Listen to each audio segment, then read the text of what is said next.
আসসালামু আলাইকুম।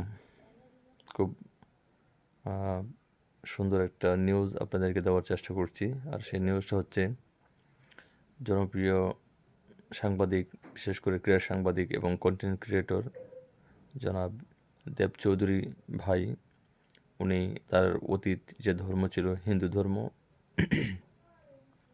হিন্দু ধর্ম ত্যাগ করে আমাদের মুসলিমদের যে ধর্ম, ইসলাম ধর্ম,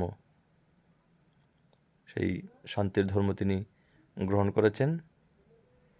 সো ওনাকে ইসলামের সুশীতল ছায়াতলে স্বাগতম।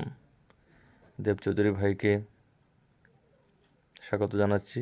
সেই সাথে ওনার জন্য দোয়া এবং শুভকামনা রইল, যাতে আল্লাহ ভাইয়ের এই ধর্ম ত্যাগ করা, বিশেষ করে ইসলাম ধর্মে আসা, এটাকে আল্লাহ কবুল ও মঞ্জুর করুন, আমিন। সবাই দেব চৌধুরী ভাইয়ের জন্য দোয়া করবেন। উনি যেন ওনার যে মন, যে বাসনা নিয়ে ইসলাম ধর্মে এসেছেন, আল্লাহ যেন সেই মনোবাসনা আল্লাহ পূরণ করুন। সবাই ভালো থাকুন, সুস্থ থাকুন, এই কামনায়। আসসালামু আলাইকুম।